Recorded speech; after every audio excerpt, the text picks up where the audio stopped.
Ile kiu na ndoto kubwa ambayo klabu ya Young Africans walikuwa wanaiota kila siku ya kufuzu katika hatua ya makundi kombe la mabingwa barani Afrika CAF tayari imekwisha kukamilika.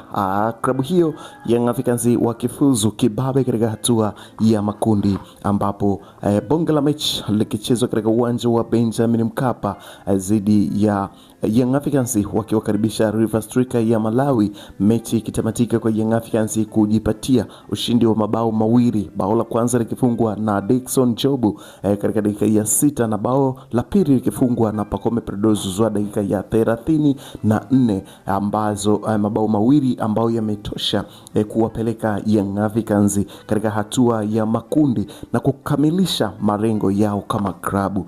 Bana, kabla hatujatazama taarifa hii, ni kukaribisha tena kwa wakati mwingine. Kwa wewe ambaye ndo kwanza ni mara yako ya kwanza kujiunga nasi hapa, ni kukaribishe na nikwambie bonyeza maandishi ambayo yameandikwa subscribe hapo. Kwa kufanya hivyo kutakufanya wewe wa kwanza kupata taarifa zetu tunazokuletea katika channel yako pendwa hii hapa ya H&T Media, ambayo inakuletea taarifa hizi za kimichezo ambazo zinakujia kila siku kila wakati.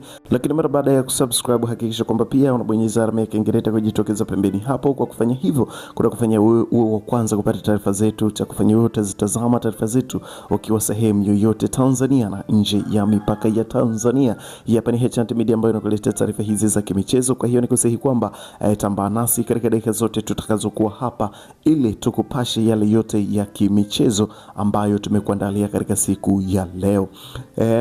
Twende sasa tukaiangalia taarifa hii ambayo tumekuandalia na ambayo tupo nayo katika meza yetu ya matangazo hapa, na nikwambie tu kwamba klabu ya Young Africans chini ya kocha Patrick Mabedi imehakikisha kwamba inakamilisha ndoto zake za kufuzu katika hatua ya makundi kombe la mabingwa barani Afrika CAF, ambapo tayari imeshakwisha kutinga na ikijumlishwa kuwa timu ya 5 katika timu ambazo zimecheza weekend hii kutinga hatua ya makundi. Ni moja kati ya taarifa nzuri na story nzuri katika mitaa ya Twiga na Jangwani, na kwa sasa kitu ambacho kinazungumziwa ni wao kutinga hatua ya makundi. Lakini si hivyo tu, taarifa kubwa nyingine ambayo Young Africans mara baada sasa ya kutinga hatua ya makundi ligi ya mabingwa barani Afrika, kupitia kwa msemaji wao Ally Shabani Kamwe amezungumzia kwamba ni wakati rasmi na ni wakati mzuri sasa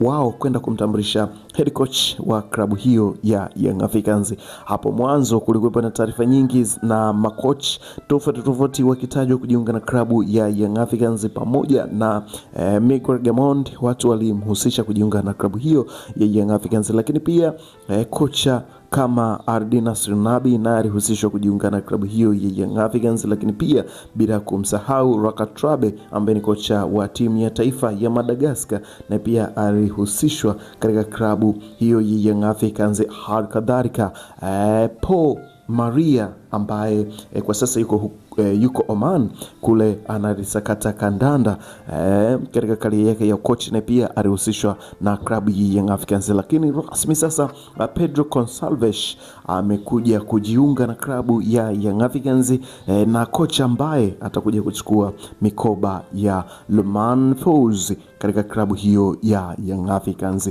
Bana, kama wewe ni mfuatiliaji mzuri wa update zetu, tumeshakwisha kukuletea taarifa kuhusiana na kocha mpya huyu na wasifu wake wote na na mafanikio makubwa ambayo ameyapata katika kali yake ya ucoach hapo kwa Afrika, ikiwa ni nchi ya pili toka amefika Afrika kutoka Ureno, ambaye ni taarifa yake na moja kwa moja kufikia katika nchi ya Angola. Lakini baada ya kutoka katika nchi ya Angola, nchi yake ya pili kwa hapa Afrika ni Tanzania,